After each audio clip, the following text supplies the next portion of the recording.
50 years after women began a march for equal rights, the battle of the sexes is being fought on a new front.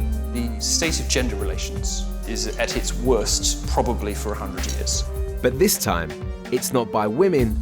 Men rape. That's all we hear about, that men are rapists. It's by young men. Men are murdered more, commit suicide more, men are homeless more, men are raped more in prison than women are total. I want to know why so many young guys feel overlooked. Women are no longer trained to submit to a man, to serve a man. Overly judged. I think the UK, especially the media, needs to decide whether or not they want freedom of speech or they want to stop people being offended by comedy. And under attack. I thought there's sort of a concerted attempt to shut men up. I want to find out why a new generation of men thinks the real victims of sex discrimination are guys. I'm pretty confident that women's issues are being dealt with. Men's issues, not so much.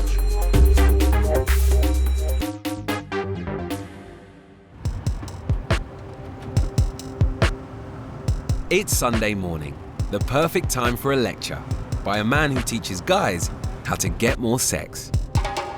Meet American blogger, Roosh V. So what I wanted to talk about today is having sex with girls you don't really like. I probably am not going to spend more than a couple hours just to access their warm, moist cavity holes. Roosh made his name as a so-called pickup artist, writing guides for young men on how to sleep with women around the world. He's got a book called 30 Bangs. What? Bang Ukraine, bang Iceland, bang Poland, bang Lithuania. Don't bang Denmark. Apparently Denmark isn't worth banging. But in 2012, a US civil rights group included Roosh on a list of websites they branded hateful and misogynistic. British girls are busted. You know they're not that old, but they just look old, like they've been working in a factory or coal mine their entire lives. But he hasn't let that hold him back. He's now on a world tour. Though from the sounds of it, he's expecting trouble. He's actually kept the venues that he's doing his events at a secret up until the very last minute. According to his website, the reason is that he's worried about feminists. Is what he's doing and saying so offensive that people are going to try and shut down this event? The name of the talk is The State of Man. One of the first bullet points in terms of what his speech will contain is something about the paradox of modern women. It feels like it's a lot broader than here's how to chat up the lady that you fancy at the bar.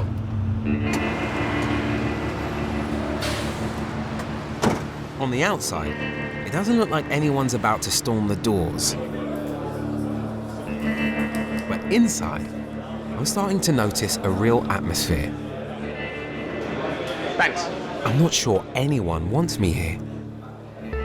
We've already agreed not to show the faces of anyone who wants to remain anonymous. I'm pretty sure that this is the first time I've filmed anywhere where everyone insists on it. Roosh's topic today is the state of man. Maybe it's more controversial than I expected. Sorry to jump in front of the queue. I just want to say thank you for having us here, man. A lot of people have turned up today to hear you speak. The reason I came here is because the percentage of English men who read me is very large. And that is a weird thing because I'm not from here. But the problem is men are not allowed to speak the views that I am speaking. It takes an outsider to come here and not be afraid of the hate crime laws that you guys have to give the truth. And so I wish there were more men here who could share their views, but if they do, we all know that people are going to go after their jobs and shame them. You've got all shapes and sizes in here. It is really a broad spectrum as well in terms of race and background, and it actually feels quite excitable in here. You know, there's a room full of men who are excited about what they're about to hear. So am I. Something has happened in the past 50 years where women are no longer trained to submit to a man, to serve a man. The very idea of beauty and aesthetics is being demolished to where now women are being applauded and encouraged to look like fat, outer space cyborgs.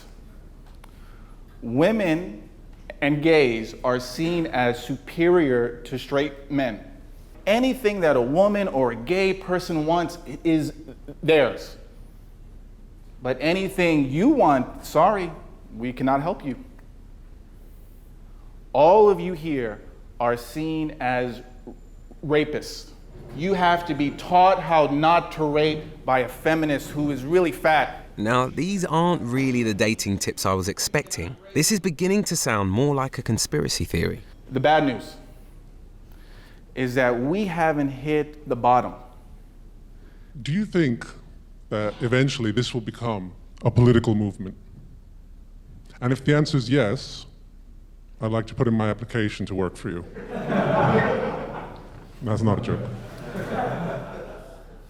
I have a daughter, and sometimes I do fear for her upbringing. I think I'm doing a fairly good job. I try and set, a good moral guideline for her to follow. But what am I going to do to stop her from becoming the worst of what we see in society today? You should give her a man to marry at a young age, 18. At least when she's 30, you have 3 or 4 grandkids. Or she's gonna be what? She's gonna work in a job, one bad boy after the next. Many of you actually are going to use her. I don't think you should give her the freedom and the choice. Let's see, what does Reggie think about what we discussed today? It's been a much broader talk than I expected, in all honesty. I sort of came here expecting to hear how to pick up women, but it seems to be more about masculinity more than anything else. Now, I take it that you have achieved a level of fame here. How have you leveraged that fame to sleep with the women that you want? I really want to know that. Is it easy? Do girls just come up to you? I've been doing what I do for a long time, and I started in television when I was 8 years old, so this isn't new to me anymore. Are you gay? No. I'm actually engaged to be married. So no. Oh, okay. All right. Never mind. That's good. Yeah.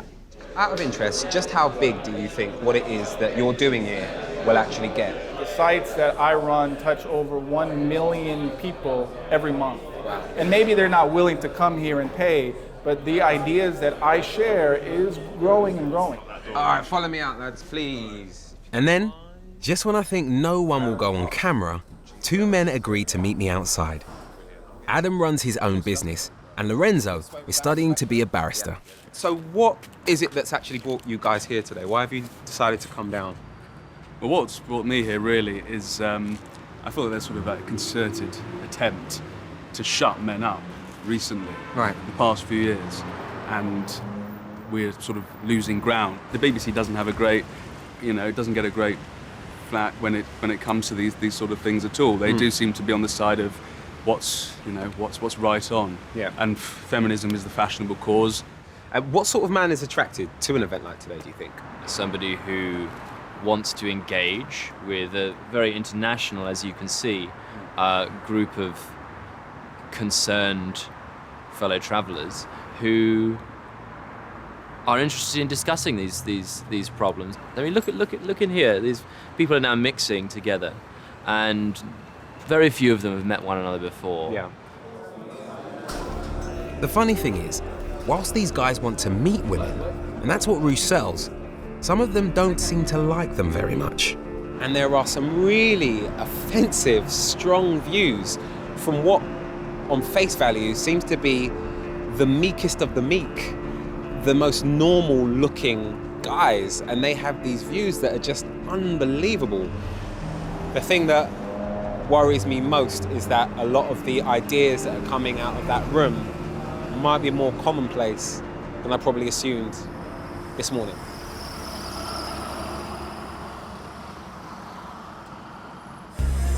Nevertheless, many of the men I met at the seminar claim they had to hide their views and their faces for fear of repercussions at work.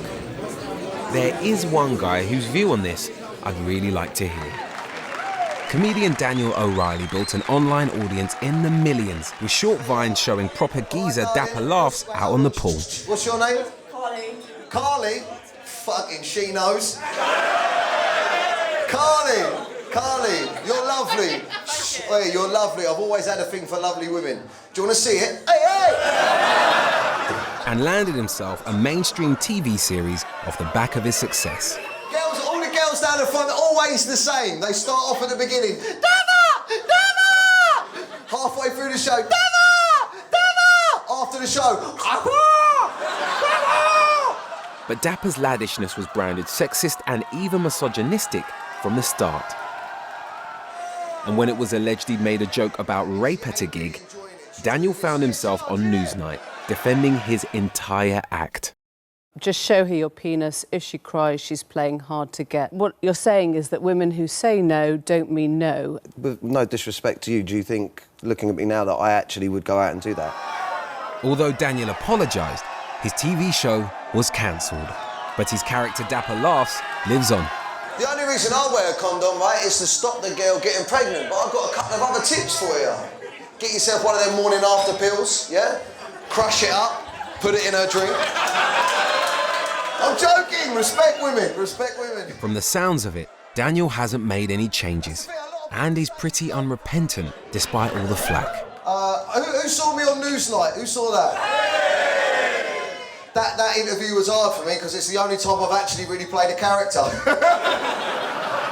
On the outside, I'm going, no, of course that's not acceptable to go up to a woman and say, get your gash out. On the inside, I'm going, can you get your fucking gash out? Hey! Enjoy the rest of your night. Thank you very much for coming. Bye-bye. Get this fucking beer. How do you think that went? The show was great. Yeah? And it seems as though your crowd is very much sort of predominantly young men, 25 and under. Yeah, but I mean... Why do you think that's the crowd? You saw a lot of women there, though. Yeah, well, exactly. I mean, don't get me wrong. I'll get to the girls, but I mean, the mainstay of your crowd is young men. Why do you think that is? I think just because when I started off doing the comedy, I was really trying to take the piss out of men's attitudes, like, oi, fucking, she knows, like, and a lot of people don't want to go and laugh at political satire or current affairs. Yeah. Sometimes they just want to laugh at something that's easy to laugh at. Why do you think women come to your show? Unless you've got a cause to fight, like you're a feminist or you're against sexism, or unless you've got a cause to fight, a lot of the young girls are like, they can see I'm taking the piss out of men. Do you think that it's the reason that what happened to you happened was because you made a joke about something as serious as rape, or do you think it happened because of your particular brand of humour?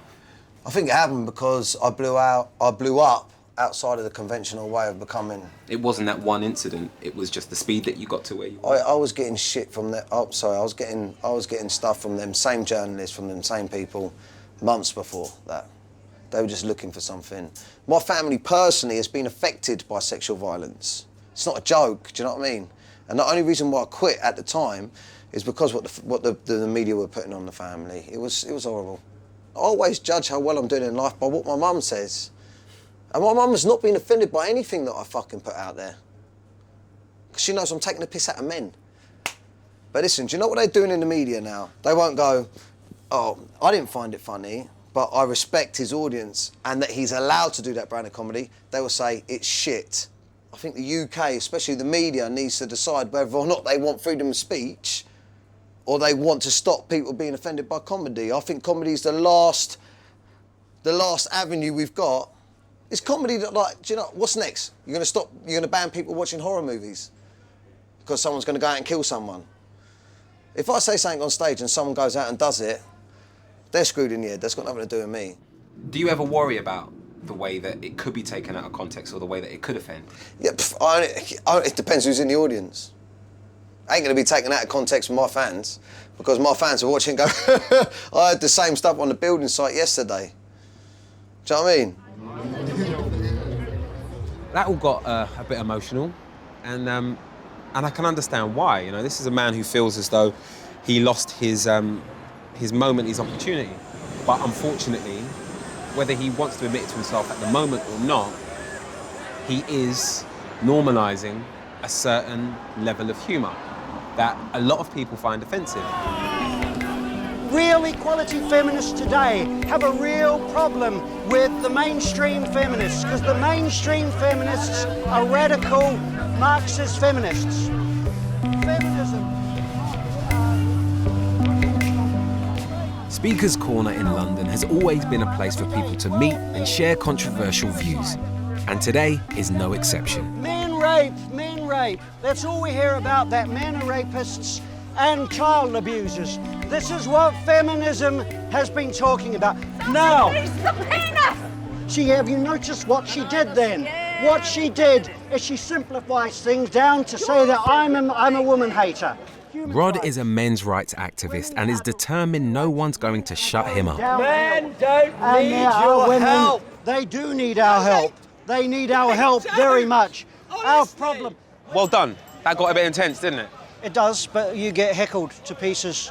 Do you think coming here to Speaker's Corner week on week is going to actually change anything? Yes, because what happens, we often see a young man standing in the background, doesn't say anything, stays for hours. Hello everybody, my name's Josh, I'm 18, I'm from Essex. In my spare time I do a YouTube channel and a blog about gender politics and men's issues. There's another crowd gathered around a second speaker, but there's something different here. What is the obstacle to getting men's issues addressed in society? He's just a teenager. People don't know what men's issues are. Domestic violence against men is not treated seriously. When numerous places have done tests where they got women to hit men in public, people have laughed and taken videos and said, oh, he probably deserves it. And the opposite never happens. Thanks for listening. Just out of interest, what put this on your radar? Why would you say the issues that men are dealing with is such a problem for you? Men's issues, I feel like there are far too, particularly young voices, there are far too few. I mean, we've got the Minister for Women and Equalities here in the UK, we've got the European Parliament Committee on Women's Rights, and we've got UN Women. We have no comparative organisations for men. So I'm pretty confident that women's issues are being dealt with. Men's issues, not so much. I hadn't expected young guys like this to be so angry about what they see as discrimination against men. Meanwhile, Rush's world tour has rumbled onto Canada, but he's run into some local opposition. The Toronto media, Toronto Star, City News, every channel, I'm the leading newscast. Me, a random writer from the US who wants to meet with 40 guys just to have fun with them and talk to them. But it's not just Rush. With a few clicks, I'm starting to realise these kinds of views are easy to find. Now, this idea of what Rush is about and what he stands for seems to be a small part of a much bigger conversation, because on Rush's website there is mention of this thing that I've never heard of before, and it's called the manosphere. No, it's a real thing. The manosphere is a name given to an informal network of blogs, websites and internet commentators that focuses on issues relating to men and masculinity, often in opposition to feminism. Now, growing up with 4 sisters, you want to see them blossom, and you don't see anything that can help that as being negative. But being at Rush's seminar, the word feminism seemed to come up over and over again, and it was never presented in a positive light. But Rush isn't the only one. British journalist Milo Yiannopoulos has written for The Telegraph, news sites, and has his face all over YouTube. He seems to have done an incredible job of continuously arguing with journalists and politicians and feminists. He feels like someone that I need to have a chat with. And it turns out, with a growing profile as a self-proclaimed anti-feminist, Milo is only too happy to meet with me. Good to see you. Nice to meet you. Good to meet you too. Good to meet you too. How are you? Yeah, good, thanks. Listen, you are the perfect person for me to speak to at this point. I met Rush very recently. Okay, cool. And I've sort of been made hip to this whole idea of the manosphere. Can you sort of explain to me what the manosphere is and what it's broken up into? Yeah, I mean, it's a very eccentric sort of group of men who feel dissatisfied with the way that society is going, the way that the relationships between men and women are organised. And I think a lot of men are feeling as though their traditional role as provider has been, diluted to such a point where they're not really sure what they're supposed to be there for anymore. And what a lot of the pickup artists, people like Rush, do for these guys is give them a renewed sense of purpose. A lot of these young boys are very worried that they will be alone forever. A lot of them are worried they won't ever get good jobs and they will never get a decent pension, and they sort of just don't know where they fit. It kind of feels like it's two sides going against each other. You've got the manosphere and all the permutations of that, and then you've got feminism. Yes. What's your take on that? What's happened to feminism in the last sort of 20 years is it's become very tied up with very far left activist politics. And this particular brand of feminism, which says that women shouldn't just be equal to men, but should be the same as men. You know, if they want to sort of grow their hair and get fat, then they should be allowed to, ignores basic biological realities. And it also ignores some of the things that are different about men and women and different ways that men and women look for happiness. I think that the state of gender relations, the understanding and happiness between the two sexes is at its worst probably for 100 years. And I think that you could reasonably say that feminism has a large part to play in that. Now I find these views surprising. And I'm not a feminist, but you don't have to be one to be challenged by Milo's point of view. And I've had messages about you prior to us meeting. Already? So, yeah, of course. And what are they saying? They say this guy's going to stitch us up. I can tell he's going to stitch us up. And I can't blame them for this because it has happened to them so many times before, over and over and over again. They're just outright lied about. Right. He's made it really clear that people are worried about me. I don't know why they're worried about me. What have I done? It's mental that, you know, I'm so early on in this journey, and already people are paranoid that I'm out to get them. There seems to be this weird sort of sense of paranoia in this world.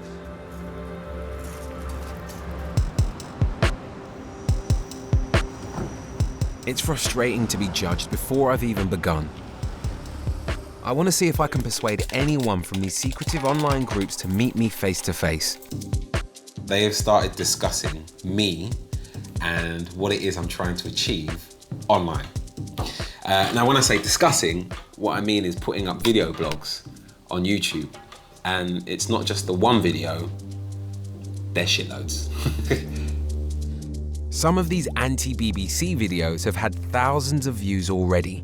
So maybe YouTube is the best way to try and set up a talk. This could be the worst idea ever, but I think it's worth having a crack at.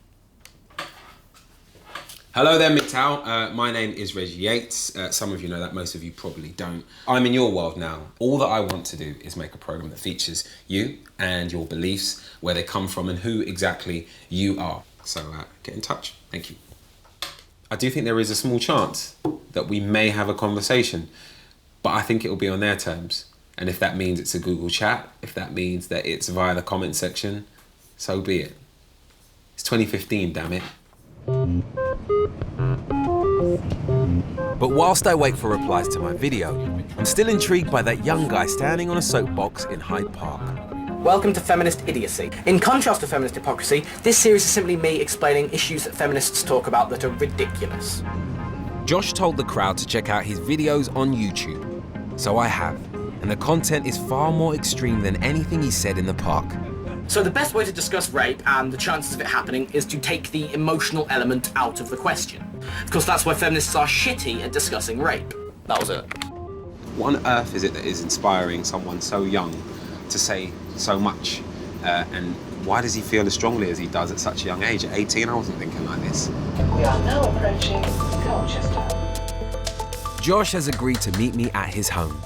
I want to find out what's behind his views. There he is. Hi. Hello. How you doing, Josh? I'm good, you? I am good also. Thank you for having me in your home. Oh, it's okay. Why have you got a Anfield Road sign up? Am I in a Liverpool Football Club house? Dad's a big Liverpool fan. Oh, get me out of here. So you live with your parents? Yeah, mum and dad. Okay. All right.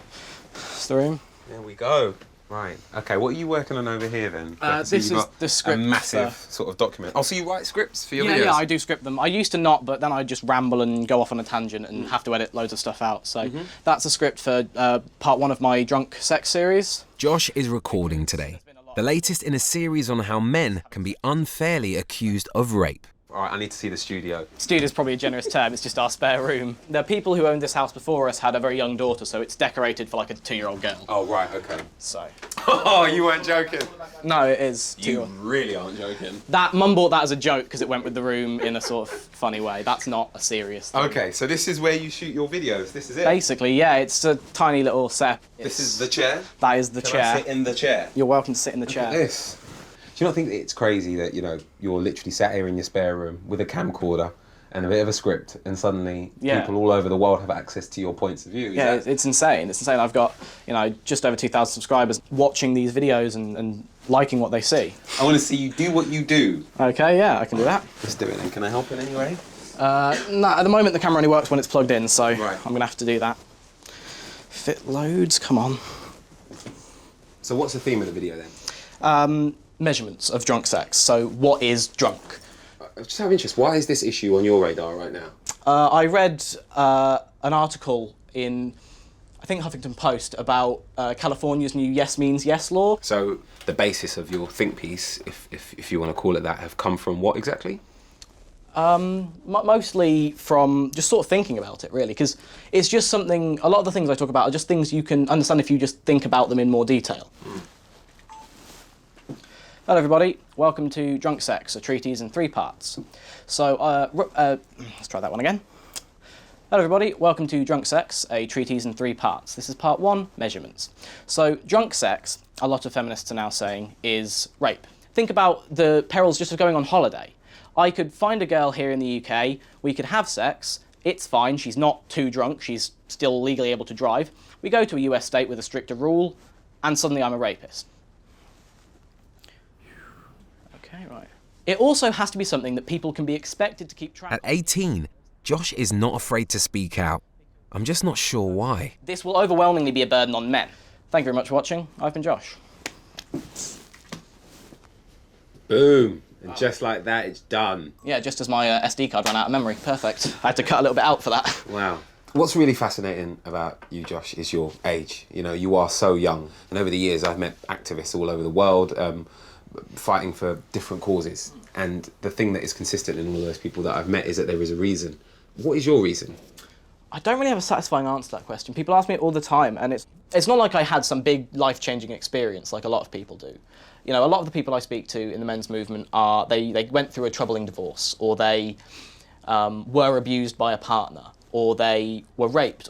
It was never like that for me. As a living, I'd like to be, you know, a men's issues speaker, or I'd like to join a think tank that talks about these issues, something like that. This is something I want to do for the rest of my life. I've got some stuff that she was given as a present. And is this Mum's or yours? That's Mum's. Mine's in the sink, actually.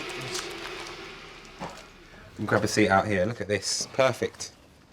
How do women react to your views? Particularly, well, your mum. I mean, you live at home. How does she react to some of the things that you say in your videos? Nothing I say in my video is anti-woman, but some women do treat it as if it's an attack on women. I wouldn't talk about women's issues and feminism at all if I didn't think I needed to for men's issues. So if it wasn't the case that our domestic violence laws were heavily influenced by feminist academia, I wouldn't speak about it. What gets picked on? What is it that they jump on? I talk about false rape claims. I say false rape accusations are really harmful to someone's life. People have been killed by mobs without a court case ever taking place. And I try and talk about that, and they accuse me of derailing the conversation because false rape accusations are only 2%, even though we can't get an accurate study on that. It's more you're not focusing on the right issues than you're actively promoting something that's anti-women. False rape claims are disgusting, and that's one of my worst nightmares, to be accused for a crime, serve time for something I definitely didn't do. But the fact that rape exists, and the fact that it is such an issue, and the fact that it is happening, it's happening on every street, and people aren't talking about it. It is a real issue. Yes, but it's not like I'm hearing someone talk about how bad rape is and I'm like, oh, also false rape accusations. No, it's a completely separate thing. I'm trying to get to the bottom of why so little of your time is dedicated to being 18. Because you're only 18 once. I spend my time being 18, I do. This doesn't take up like half of my time. But I think I have an advantage over the men who have had their lives derailed purely because I'm not coming at it from an emotional angle, which means, because if you are emotional about something, it can lead to you being aggressive. Josh is a really impressive speaker, but I can't help worrying that he's building opinions about how women behave based on other men's bad experiences that he's found online, before he's even had a chance to live his own life. And there is nothing wrong with fighting for men's rights. There is nothing wrong with believing that there should be equality. But when your own personal experience with women has been hard, has been unfavourable, and that then affects the way that you view the world, to then present that as the gospel is where things get dangerous, especially when you're looking at how many young men this is beginning to affect.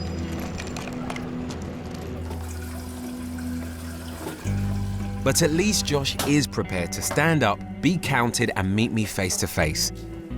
And other anti-feminists on the internet? Not so much. But my video has caused a reaction, and plenty of anonymous men have had their say. Only a fool would trust this dude. Fuck off. BBC stands for Big Black Cock. If this is what I'm receiving after literally sticking my tiny brown pinky toe into the pool that is the manosphere, what is it like for a feminist? What is it like for someone who says, I disagree with you guys? I don't know. Journalist Laurie Penny has written about both men's rights activism and sexism on the net. She's agreed to talk about the kind of response she gets when she does. So exactly what sort of interaction have you had with these guys online? Well, in terms of threats, I've had everything ranging from individual attacks, people sending me pictures of like gross pornography with my head pasted on, getting fisted by Hitler. I had a bomb threat sent to my house, people saying they knew where my house was, I had to leave, so did my landlord. People really want to intimidate me and anybody who writes about feminism online. Could you show me some of the messages that you've actually received? Yeah, well, I'm not totally happy with them showing on camera, but you can have a look at them.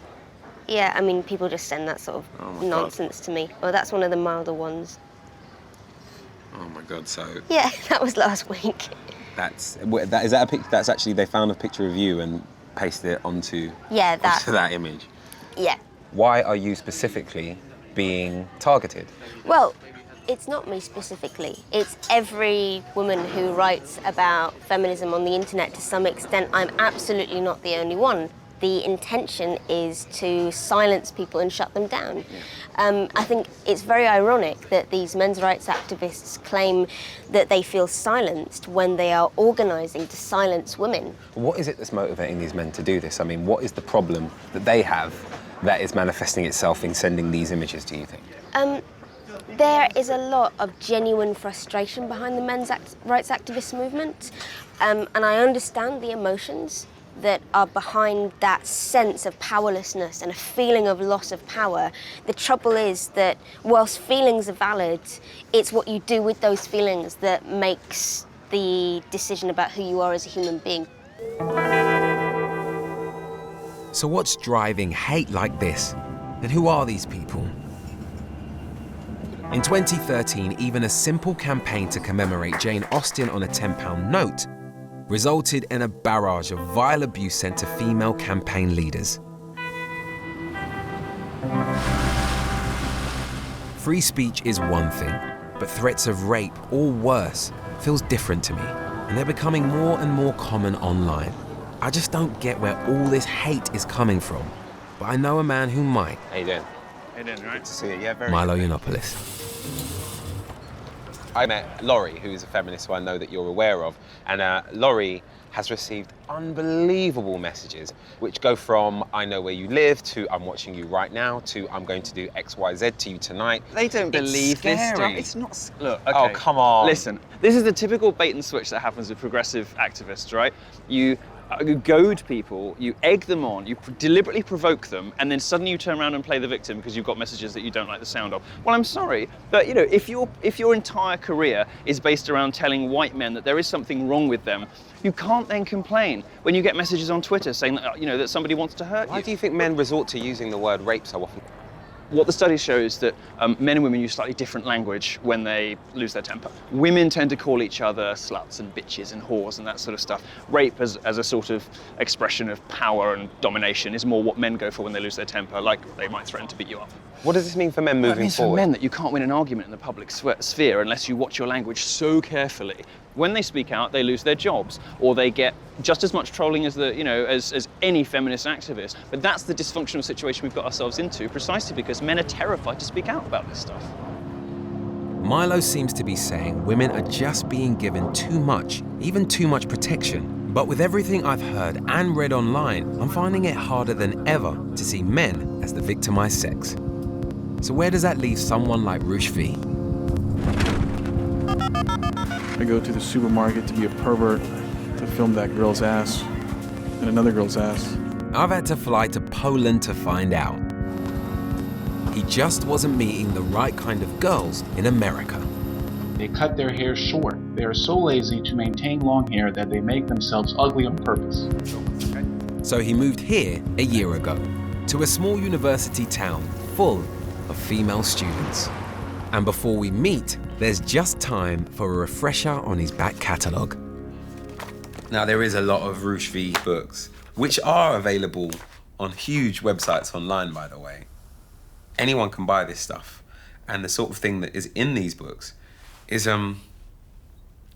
it's not the sort of thing that I'd want my younger brother to read. It took 4 hours of foreplay and at least 30 repetitions of no, Rush, no, until she allowed my penis to enter her vagina. No means no, until it means yes. That's actually written here. While walking to my place, I realized how drunk she was. In America, having sex with her would have been rape, since she couldn't legally give her consent. It didn't help matters that I was relatively sober, but I can't say that I cared or even hesitated. It's actually illegal to force someone to have sex in Iceland too, Rush. I know that when it comes to sex, 1 ounce of hesitation or feeling of morality will get me nothing. That one actually leaves a nasty taste in your mouth. At his seminar, Rush told me he has 1 million visitors a month to his sites. And one of the articles he posted there earlier this year caused horror around the world. There's a piece he's actually written on his website called How to Stop Rape. And there's a section here that reads, I thought about this problem and I'm sure I have the solution. Make rape legal if done on private property. I propose that we make the violent taking of a woman not punishable by law when done off of public grounds.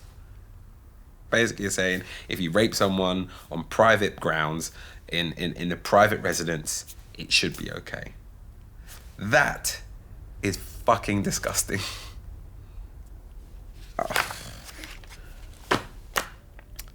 This isn't about confidence.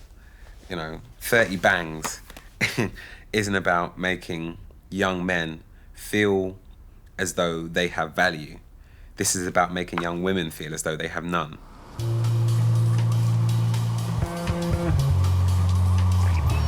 Rush is now back from the Canadian leg of his world tour, where there was a furious reaction to his article on rape. The mayors of Montreal and Toronto tried to ban him, and he was even physically attacked in the street. Now, I'm about to meet this mammoth of the manosphere in his own home. Hey, Reg, how's it going? I'm very good, thank you. I haven't seen you in a while. It's a shoes off house, Yes, it? please, shoes Okay, off. no worries. I maintain a clean home. It's a big old apartment you got here. Here's the bed. One of the signs I used in the lecture, Oh my God. I found a way to use it here. Oh, You know, I mean, really? just- Is that? I mean, please just- tell me you put that up for my benefit. Is that normally there? I mean, this sign I hope will stay here. Again, I know you already saw this sign in London, but I think there's another use of it that I can use here.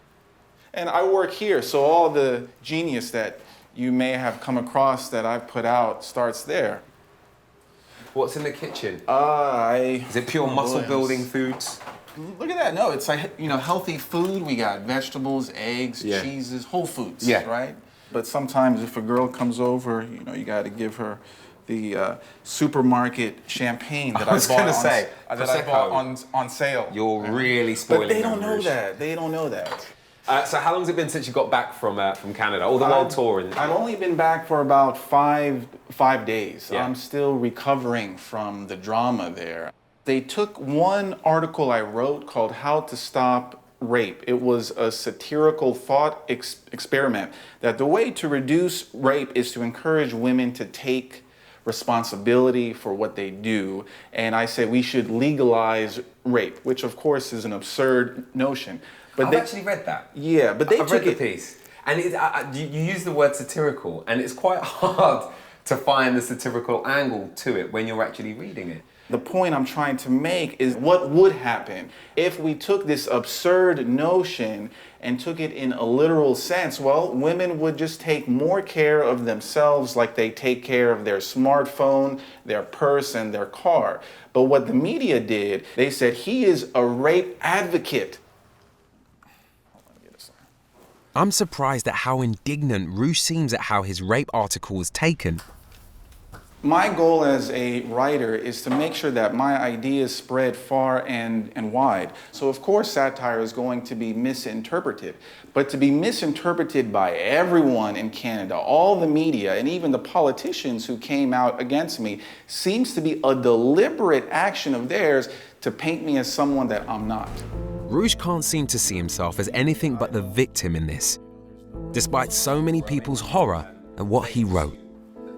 I'm wondering if he will take any responsibility for what he's telling young men about sex. One of the things that really troubled me, particularly from a point of view of someone who has a younger brother who is in his teens, if he were to read that book, for instance, and read the passage, no means no until it means yes, I'd be really concerned about what that might do in his mind.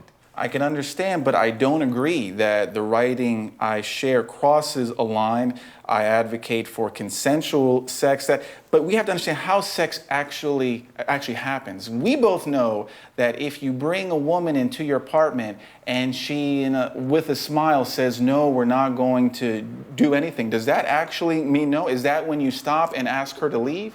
Of course, no means no. And I have to state that. Then you stop, wait until she is ready to go farther, and then you go on. But in your book, you talk about a situation where there's a woman who's half asleep and you jammed it in, I believe is the words that you used, which is so horrible. But haven't you done that when a girl was half asleep? A girl that you already had sex with. You've never done it? It wasn't the first time I had sex with her. No. Are you sure? Yeah, I'm pretty sure. Okay, listen, I mean, I'm sure you've had sex with girls who were on some kind of alcohol or something else. Does that mean that you raped them? Of course not. So if you want to examine every instance, every thrust, maybe you can find something, but this can happen to every man. Rouge, thank you for having me in your home. No more articles on how to rape women. No, How I about think that? I'm done with the rape I think issue. you should I leave think that for I've now. made the point, you know? Yeah, And you made a point. Okay, man. Take sure. down. Sure.